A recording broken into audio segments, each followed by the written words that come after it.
Today on the Relocated South African, I'm joined by Marilise de Villiers-Basson, all the way from Stellenbosch. Marilise is a TEDx speaker, founder of Roar Coaching and Consulting, and best-selling author of Roar, How to Tame the Bully Inside and Out, and a brand new book, Moar, How to Play to Win Without Burning Out, is out now. Marilise, welcome and thanks for joining us. Thank you so much for having me, Jan. I am so delighted to be here. There is a moment in every relocation journey when the excitement gives way to admin. At Apostle, we help South Africans at home and abroad get the documents and visas they need for travel and immigration, whether it is a police clearance, an apostille, and a bridge certificate, or visa paperwork. We help turn that moment from overwhelming to manageable. Visit apostle.co.za or email clients at apostle.co.za. Documents with convenience.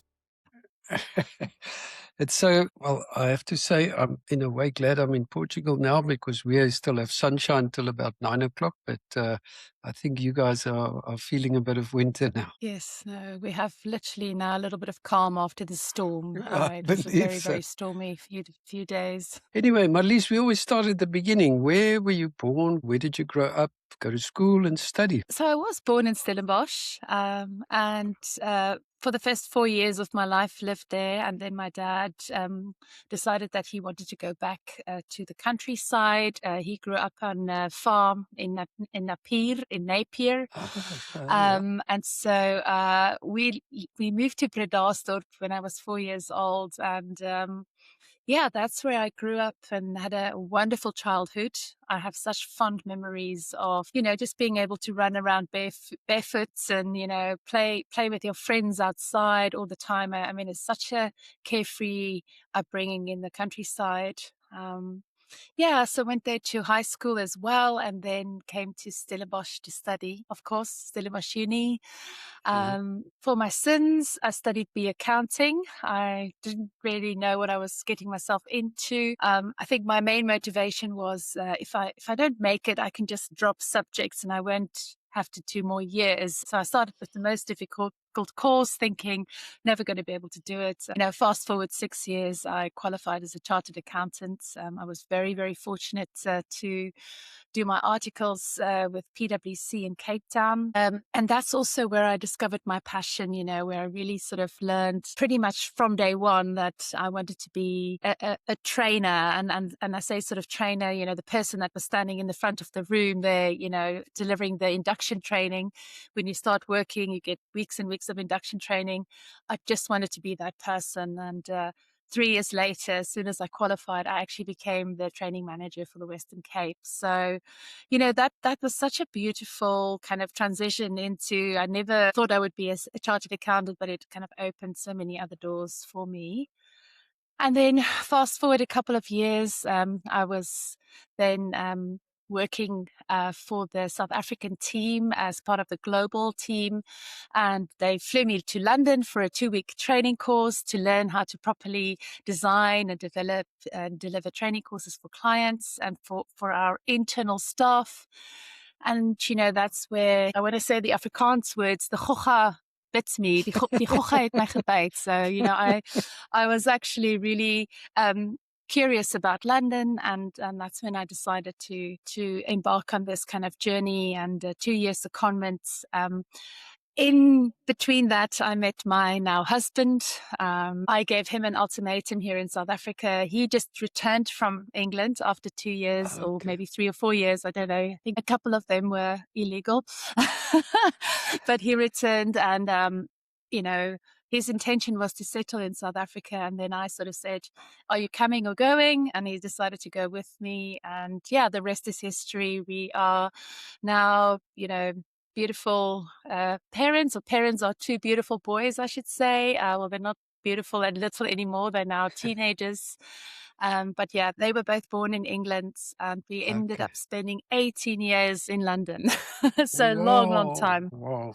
So when did you actually leave? What year was that? That was in 2004. So I Okay, was sort of mid-20s when I left. Excellent. And obviously we'll get to that, but fast forward, you ended up in cybersecurity. That was post all of Price Waterhouse and that history, and we're going to get to that. Is that correct? The cybersecurity came later. Yeah. So I was still working at PwC. I spent 16 years with the firm in total, and probably transitioned into different careers a few times. And I think that's what I'm always so grateful for, is how I've had so many different opportunities. So when I went to London in 2004, we still did a lot of technical sort of IFRS, there were all these technical accounting conversion trainings that we've had to do for clients. But then gradually I moved into more the finance transformation space and working kind of more on the consulting side, doing more change and doing more sort of leadership development training in the finance space. So finance business partnering, CFO excellence, leadership type training. And then after I had Andreas, my second son, this was in 2009, I went back to work. PwC had just started a cybersecurity service offering and sort of a team. And that's the moment when the team sort of approached me and spoke to me and said, this is not actually a technology problem we're trying to solve. It's actually a people problem. And so they needed someone with my skill set to then work with them to define the people proposition. And that's kind of when my journey started with cybersecurity. So this is about 15 years ago now. Okay, that's Yes. fascinating. So the decision to come home, was that a difficult conversation, or did it build up over time? I'm just fascinated because most of our guests are still overseas, and a lot of people say you can't look over your shoulder. You've got to, you've got to give it your best and stay there. But now I'm seeing people coming back. And in your case, how did that decision kind of transpire? So I think we always wanted to come back. We always had the intention of coming back, but then life happened, right? So after sort of 4 years, we had the boys and we wanted to give them passports. So we decided we're going to stay in London until they actually have their British passports. And so after about 6 years, I think it was 6 or 7 years, then, that was kind of the next milestone. And we kept sort of making promises to the family back home that we are going to return to South Africa. But at that point, it just wasn't a good time for us. I think we were at different sort of stages in our careers. I think financial independence is quite an important factor, so we couldn't really see how it would work coming back at that 7-year point. And so we had to make a kind of a really tough decision. And that's the point where we decided, actually, we're not ready to come back to South Africa. Probably at the time thinking, there's a good chance that we might never go back to South Africa. Because then we had to start making some longer term decisions. And one of them was to actually buy a home, invest in a home, and obviously deciding on the boys and the boys' future and them finishing school. But then, of course, the lovely COVID hits. And I think COVID was a really big catalyst. It really sort of changed our perspective around what's important in life. And I think also just because we were a little bit older, your priorities change. We were both in our sort of early 40s now. So it was a big sort of re-evaluating what are important to us. But I think the fact in that 3-year period during COVID that we really sort of couldn't do the things that we took for granted, come on our South African holiday every year, see the family. We saw my mum and my dad sort of at least twice a year because they would come and visit us and we would come and visit them here. Suddenly we didn't have that. And so we noticed that a year, 2 years, 3 years, a lot happened, and the parents get older. And obviously the boys were then older as well. So the boys were sort of 12 and 14 when we actually sat them down one evening. So I think Heini, my husband, was quite keen. He sort of started getting really sort of like, he describes our life as stale. He was like, it feels so stale. I need a new challenge. So for us, we always had this dream of building our own barn-style home. And we were very happy to do that in the south of England, buy like an old barn and renovate it. Or the alternative would be to come back to South Africa. So those were sort of the two options. And we actually sat the boys down and, we decided, this was in October 2021. And we decided, okay, if the boys tell us no over our dead bodies, we're not going to South Africa, that's the chapter closed. But of course, when we spoke to them, they have this recollection of holiday in South Africa. And they got so excited. They just got so excited and they just wanted to go on an adventure. And so they really just knew that that's what they would love to do. And then fast forward sort of 6 months, we had our first holiday back in South Africa. That was actually also a touch and go holiday because South Africa, we discovered the corona version of the virus. Is it coronavirus? Coronavirus, yeah.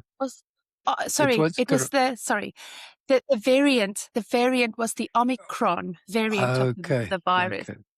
And the reason why that was controversial is they then locked, South Africa was then put on the red list. So we couldn't actually freely fly to South Africa without quarantining back in the UK. And so we didn't actually know that holiday was actually going to happen, but it did happen in the end. And I remember walking through customs, security at Heathrow. And this was, I think, the 13th or the 14th of December. And the announcement coming through that South Africa was taken off the red list again. And we were sort of able to have a proper holiday for the first time in South Africa in, I think, about 3 years. But so we decided formally at the beginning of 2022, and it was very much it was very much a decision around at no point did we have any guarantees that it was going to work out. And I promise you, we had every month, either Heini was buckling or I was buckling. It was that whole are we sure? Are we not sure? Sort of, we really struggled the whole way through it, and the plans kept changing. But for us, the main reason, I think, was really just the feeling of home, the feeling of culture, the feeling of the South African people, the nature, the weather. There was just so much familiarity and energy. I always say it's an energy. You can't really describe it. It's like you feel, your soul feel at home. I never really think my soul felt at home in England in a way that it feels home now. And it really worked out well for us. And the boys absolutely love it. They thrive, absolutely thriving. I was going to say, so many questions. In terms of, settling back, did you find it difficult in any way, or was it pretty much smooth sailing? Obviously, you built a house and you did all kinds of things. Still finding it difficult. Yeah, still really? Finding it difficult. So we're in our 4th year in. I'm not going to pretend it's all plain sailing.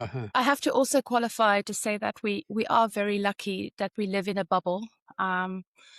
What we have and our lifestyle is not representative of life in South Africa. And that's why I called out the financial independence, because, we were very, very lucky that we'd actually invested in a property and we made a really good return on the property, which then enabled us to build our dream home here in Jamestown. So Jamestown is literally just about 5 kilometers outside of Stellenbosch. And we managed to buy a beautiful little small holding here, which has now got our barn style home on it. My word. And we absolutely love it.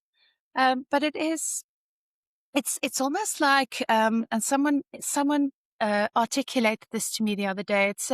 It's a reverse culture shock, because we've been away for so long, that there are so many things to get used to again. And there is an element of grieving your old life in England, because we had a beautiful life in England. We were very happy there. Yeah, that is amazing. I think, again, like one leaves to go abroad, when you come back, you've got to come back with that mindset as well, that you're going to come and live in South Africa and stay there. It's not a matter of, I'll give it a chance, and if it doesn't work, I'll go back, because then there's always that doubt. So I think that for me is almost the most important thing. But I think the other question around your boys, they obviously grew up kind of English, I guess. And did they come back in English school? How did they settle back in the school system in South Africa? So again, we were so fortunate with timing, because Andreas was transitioning into high school.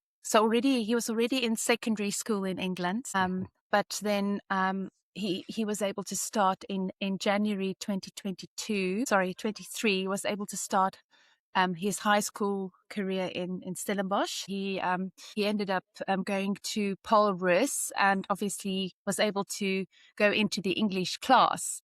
But Andreas also moved back to South Africa 4 months before we did. So imagine putting your 13-year-old on a plane with your mum at Heathrow and not knowing when you're going to see him again. That was how certain that child was that he's coming back to South Africa. Like we were still struggling to sell the house, and it was like just crazy times. And he was like, bye, I'm getting on a plane. I'll see you when I see you type of vibes.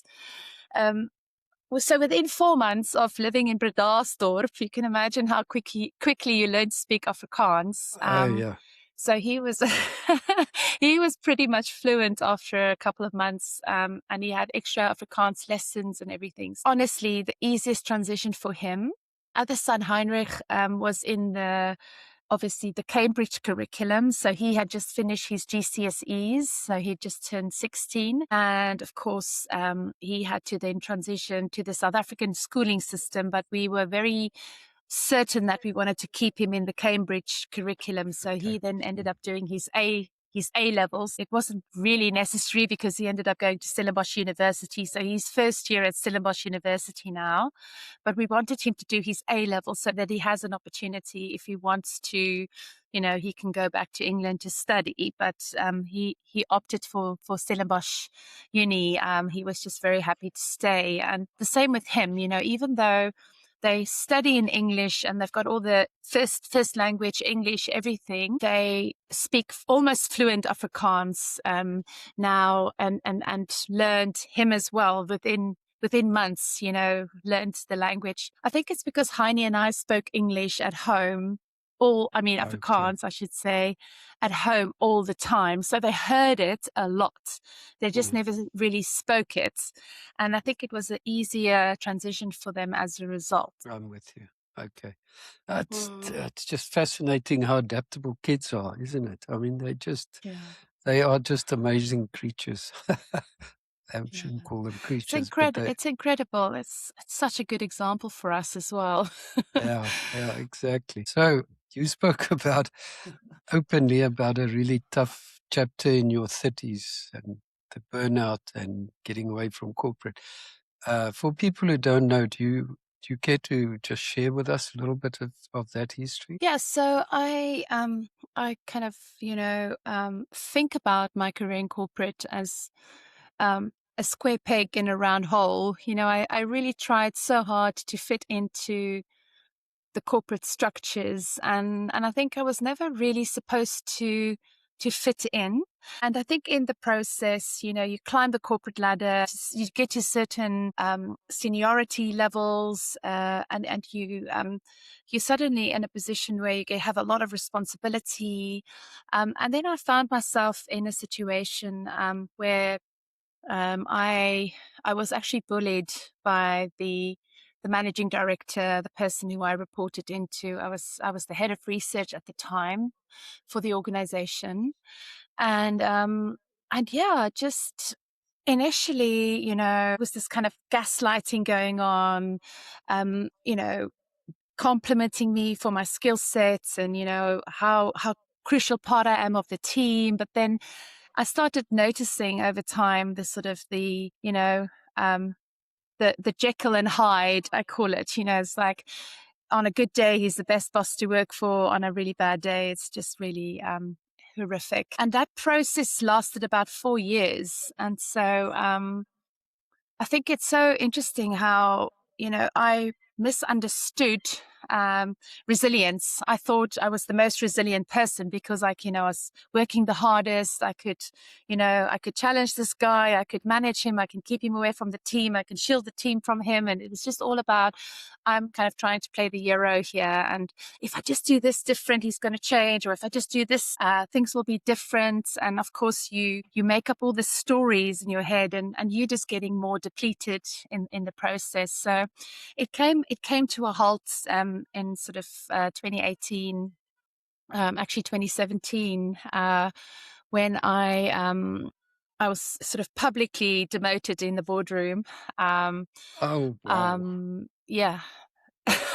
It was That, just my whole team in the room, and he just announced that my role no longer exists. And I think that was the moment he actually did me a massive favor, because I could actually realize that this is it, right? This is not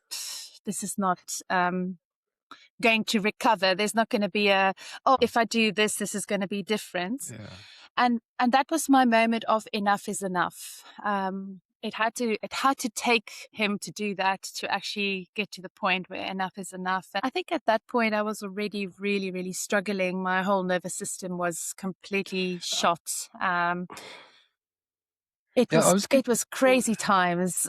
Oh my word! I was going to say, I mean, in this build-up, just thinking about corporate life, but in this build-up to where it came to a head, and you said 4 years. Did you doubt yourself during that time? Was Yeah. that part of the mental side that made it difficult? That you were wondering if you Yeah. were right? Or...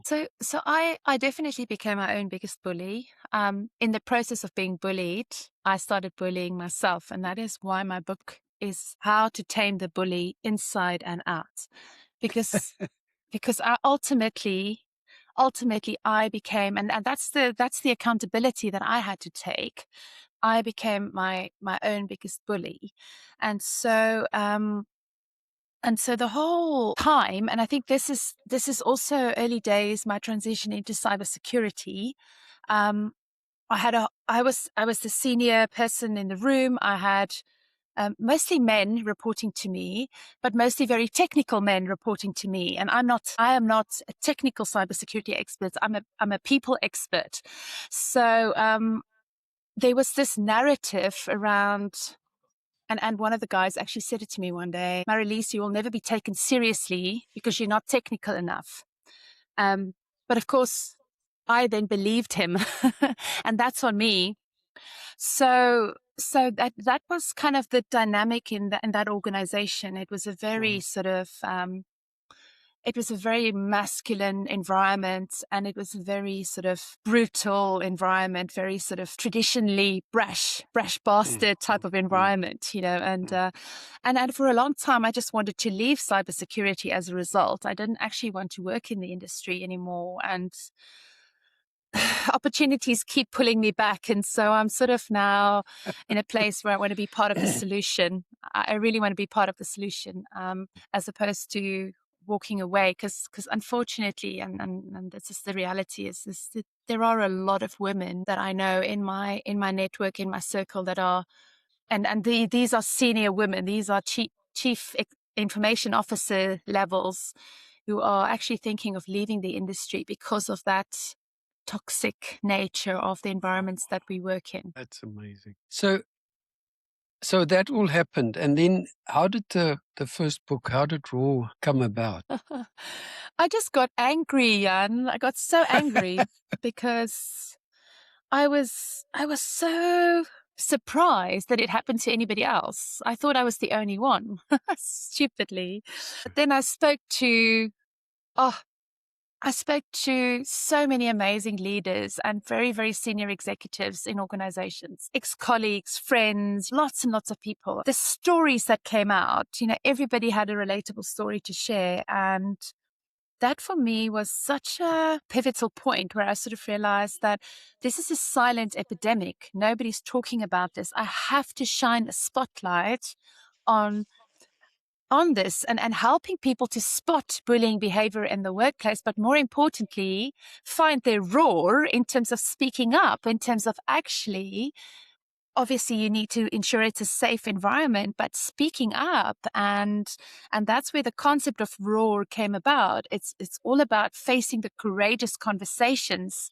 But first of all, you've got to face the conversation with yourself. How are you reframing the narrative in your head? But then also, how do you then have the courage to actually say, this is not okay, or say, help me understand, or say, I don't know, or whatever the narrative needs to be, that creates that feeling of, I can't do this is too hard. But you've got to be brave, you've got to be courageous to speak up. So did you take time off then to write the book? Was it that was while you were still in the UK. Yeah, so so Roar was first published in December 2019. Okay. I I took 6 months after I left, just really to recover from the burnouts. But also, what I did was I knew that I had to focus on my physical health.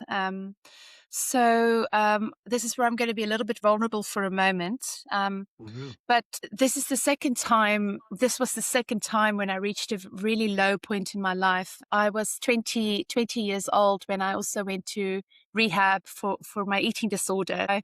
Between the ages of 12 and my mid-20s, I really struggled with eating disorders. And I remember that moment going to rehab. So for me, the anchor I had, and that 6-week period in rehab was all around initially physical health, getting kind of, the physical health under control, but then also how it then helps you with your mental health, and everything else kind of improves as a result, because it's the mind, it's the body, it's the energy, it's the spirituality, it's all of that sort of come together. And so I very intuitively knew when I left, when I had that enough is enough moment and went through the legal process, that I had to focus on my physical health. And really, I made the decision there to work with a transformation coach on my physical health. And that's actually when I also started getting into bodybuilding and to strength training for the first time. So this is about 8 years ago now. And so that really transformed,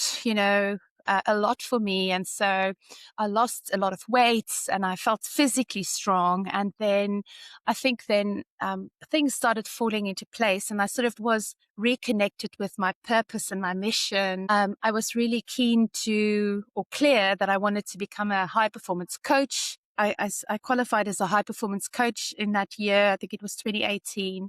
But then I also already started writing the book. So I didn't necessarily take time off. I was always working whilst writing the book. But I had a lot of support, a lot of help from coaches, from people helping me, sort of reviewing my writing and helping me improving the writing. So it wasn't like I just did it on my own. I had a lot of support writing it.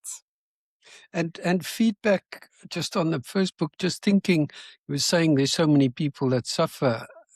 There must be a lot of them that are still out there that are finding immense value in what you're doing, because, nobody speaks up. It's not the thing to do. Yeah. I'm actually really, I don't know if I'm not surprised. I'm actually a little bit sad in a way, but Roar, I'm republishing in South Africa now for the first time. So I'm publishing it under my own brand, because I've self-published more. Roar, I've published through a company in England, a publishing house in England. So they've now transferred all the rights to me. So now I can republish it under my own brand. But this book is still very popular today. People still want to understand what's happening, this toxic dynamic that's happening in the workplace, and so actually a lot of people coming out of the woodworks. Yes. Fantastic. Oh, well done. So fast forward a little bit, and you are now back in South Africa. Beautiful home, beautiful kids, family life. And am I right in saying there was another burnout? I think this is like, that one's on me. That one is on me. I mean, it's always on you, but it takes time to change habits. Old habits die hard. 2023 was our year of moving back to SA, right? I don't know who thought it was a good idea to move and build a house in the same year. I mean, it's just how it all worked out. But the craziness of that year was essentially, I live in South Africa with Andreas. Heini still lives in England with Heinrich, because Heinrich's school year finishes in June. So for 6 months, we were on different continents. We start building the house in February. Heini was supposed to be here, project managing the build. Of course, he's still in England, so I'm picking up a lot of that slack and doing a horrific job, messing it up left, right, and center, building the business, transitioning the business from England to South Africa, still with kind of 1 foot in England, 1 foot in South Africa, still working kind of with international clients. Very fortunate to do that. But of course, then getting so busy and just distracting myself and getting busier and busier and throwing more and more on my plates. And it sort of got a little bit out of control where I sort of lost the ability to actually stop. It's almost like you get addicted to the chaos. Like it's like you're spiraling because you're doing all the things that you want to do, but it's just all happening so fast, and it's decision after decision after decision that you've got to make. So yeah, we literally moved into our beautiful home end of the year. So I think it was 16th of December, and I just couldn't enjoy it. I'm supposed to be so happy, and I just felt numb. And that was my sign that, it's just been way too much, too soon. And so again, I spent a lot of 2024 in a very quiet space where I've had to really sort of find a new way of showing up and really sort of getting rid of this identity of do, go, hustle. And some people will still say, Marilise, you still do that. I know. And that's why I'm saying I'm a work in progress. But at least there's a lot more balance now where I sort of really try and be a lot more and not try and put so much on my plate. So saying no for me is something I'm really leaning into, and not something that comes naturally for me. So that led to the new book, and I mean it's just unbelievable. The book is called Moar: How to Play Without Burning Out. So I'm just saying, feeling burnt out, and you've previously done that. You sat back and you said, "Okay, I need to write about this." Is that kind of was that the thinking? So it's actually not really. So I think so. What happened was I never wrote more. I mean, Roar, the first book, thinking I'm going to ever write another book. But then in 2021, I was working with a coach, and she said that she's very intuitive, and so she said that 3 words are coming through. It's more, it's roar, and it's soar. And so I think the seed was planted there in terms of, okay, potentially there's another book. And so I thought, when we decided to move back to South Africa, I actually thought this is the next chapter of my life. This is me leaning into my more life, in a sense of, I know what is my more. That's the thing, is everybody of us have a unique, our unique more, and it's about understanding and finding what that is. But for the first time, I would say the first time, but very few times in my life, I've actually made the true heart-based decision. So the decision to come back to South Africa was a heart-based decision. It wasn't a head decision. I mean, if we'd had to decide with our heads, we would have been able to find a lot of reasons why not to come back to South Africa. I think that's just the reality that we're living in. So the shift in terms of, okay, this is really truly what we want. And fortunately, Heini and I were on the same page. This is what we both wanted. I think that was also a gift because, I have friends, my South African friend is married to a French guy. There's no way that they're going to move to South Africa because he's French and she's South African. They'll need to find a common ground before they can make a big decision like that. The stars were really aligning for us in that sense. So the Moar cover was actually already created in April 2023. So this was the other thing. I started writing the book in 2023 as well. And so it was so crazy that year. And I'm just like doing more and more and more. And so I put the book on hold for 2 years. So I only really properly started writing it in 2025. And I realized that I had to actually live the curriculum first, so my message was for me first. It was first my mess. And so then my mess became my message. And so this book would have been premature if I wrote it any sooner, because the richness of the experience of coming through that second cycle of burnout and learning and leaning into a new way that's more, peaceful, more present, more powerful, that for me was I couldn't write the book before I'd lived the experience. And so that's why I always say none of my work, my written work, is kind of premature. It happens when it happens because I have to live the curriculum first. I can totally understand that, but I think it makes it so much more authentic. So for people who read it and experience the same and kind of know what you went through. So that's excuse me, that's fantastic. You also have a podcast. Just give us a little bit of a background on that. It's part of your burnout. Again, you must take it easy. Well, it's. I mean, I absolutely love the podcast, and I know you do as well, Jan. And it's the conversations with people. I learn so much from these, and so I don't do that many. I sort of try and do one a month, but I haven't been able to keep that up.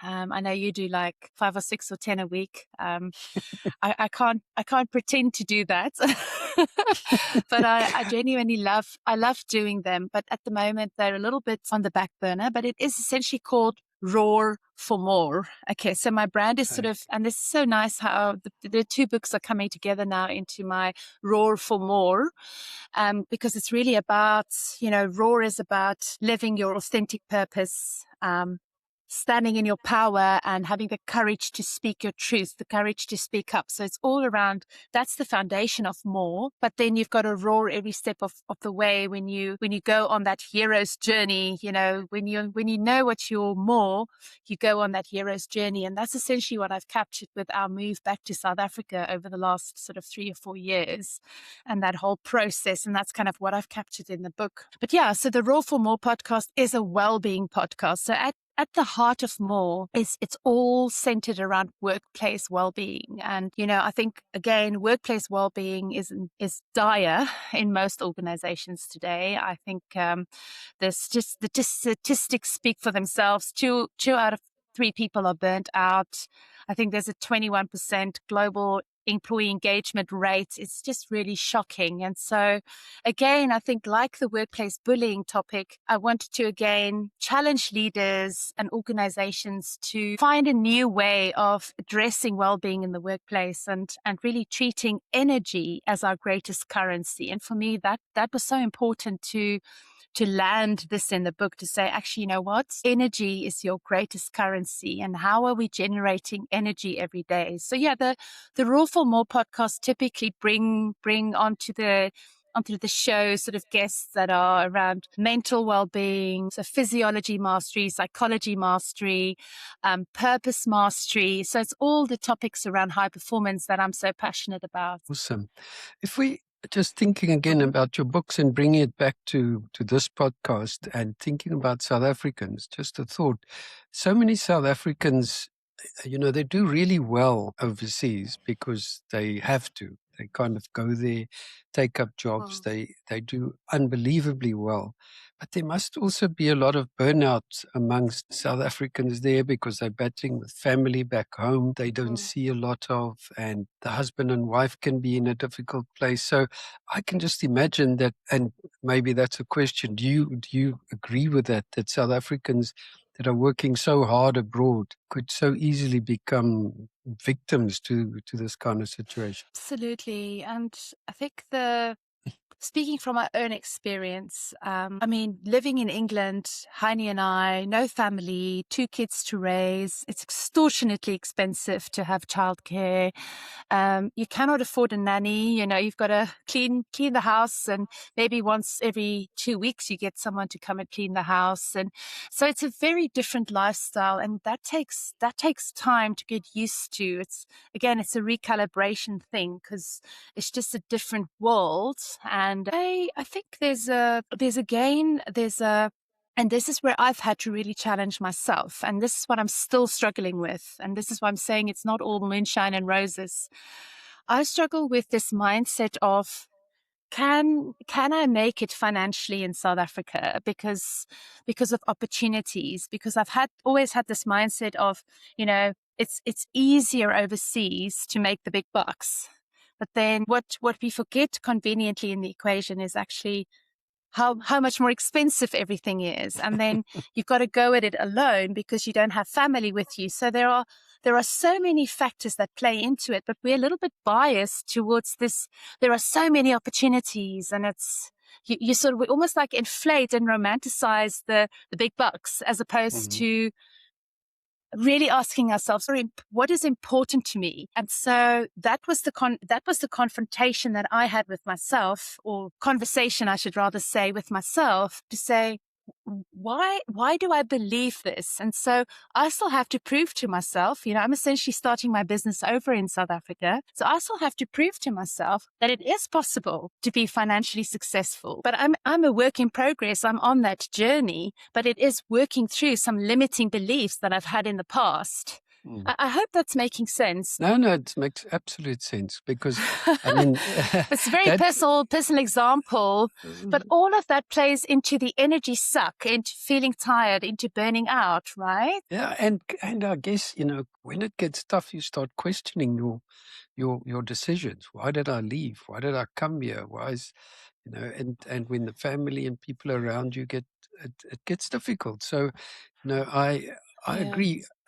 And I mean, if a South African overseas now is sitting there and he's thinking about going back, and, as a person who's actually done it, what should they know that nobody's telling them about coming back to South Africa?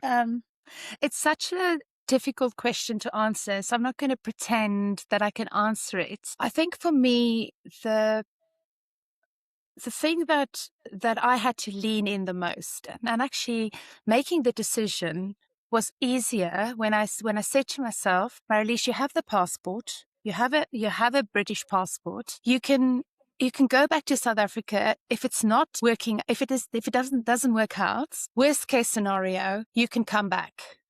So for me to take that finality out of it, and I know you said earlier you've got to go all in and everything, but to still know that you have a back door open, I think is helpful. To have someone to do it with is helpful. I think the fact that it's not going to go according to plan, you've got to prepare for that.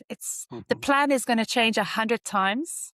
I mean, if I tell you, so the initial plan was for Heini to come back to South Africa so he can start building the house, for me to stay in England because I had a big contract. And we thought, okay, I can stay in England with Heinrich so he can finish school. My contract literally got cancelled out of the blue. So we quickly had to pivot. So I was the one coming back because Heini then had the job, the permanent job to hold on to see Heinrich through school. So that was a big pivot for us, so we had big pivots like that all the way. And so you've got to stick with your decision. Once you've made the decision, you've got to stick with it, and you've got to be open to all these pivots that you've got to make along the way. So I hope that helps. So it's kind of, absolutely. Really knowing. Yeah. And I think on the other hand, my sense is that there's also people sitting in places like England maybe who want to come back, but they can't. I spoke to a guy the other day and they desperately want to come back, but his wife's got breast cancer and they're now dependent on the NHS, and it's just not possible for them to come back. So you can imagine how miserable that is, because that's their decision, but they can't do it. So I think one's got to have sympathy for that kind of thing. Totally. And I think you guys are incredibly brave to have done what you've done and to be so successful back in South Africa. So that is awesome. Another question. Yeah, I might just. Sorry, I may just add, and I think this is what also makes us so lucky, is the fact that, and maybe we've made our own luck. Let's just kind of be a little bit, proud as well, because it's 18 years in England, it's a long time, and so Heini still works for his company in England, which is amazing because yes, obviously it's not great that he has to go back to England every 6 weeks for a couple of weeks off work, but he earns pounds. I still work with international clients and I still earn pounds. So it's not extortionate amount of money, but it's the security that gives us the ability Big to, time. and I think that is the reality. If you don't have that, of course, I have so much sympathy. The private medical in South Africa is extortionate, and we have to pay a 25% premium because we've been away out of the country for 18 years. I'm like, on top of the already sort of high rates, that is a lot of money. And that was one of the first things we had to do because we knew that we need private medical. I mean, my main motivation was the boys playing rugby. But yeah, I mean, that's that's the reality. No, that's absolutely true. Just kind of getting to the end. So I've got two questions. If a South African is thinking about leaving today, a young South African, finished varsity, finished articles, maybe whatever, what would you advise? Would you say go and explore it, or rather try and build a career in South Africa? When the excitement meets the admin, Apostle is here to help. We help South Africans at home and abroad with documents and visas for travel and immigration. Visit apostle.co.za or call us on 011 083 9830. Apostle. Documents with convenience.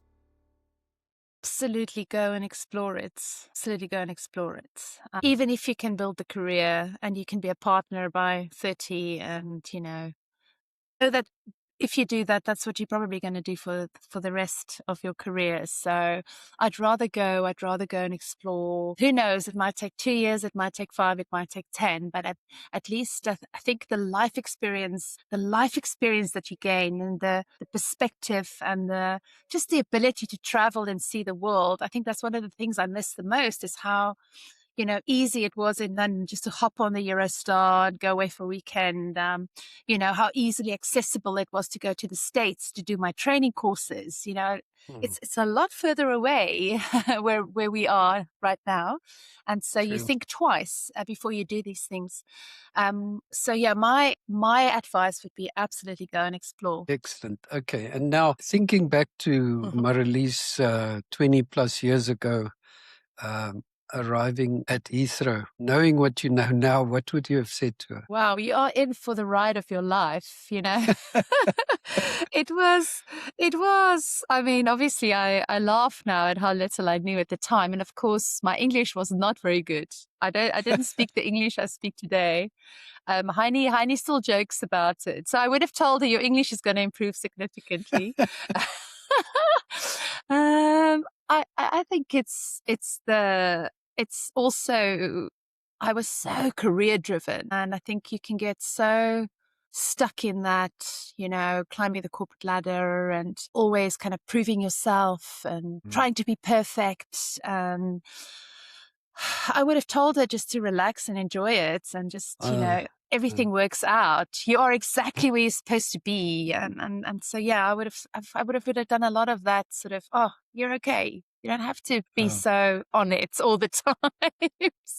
Yeah, I always say you don't have to be a whiff Macy die hele tyd, Yes, exactly.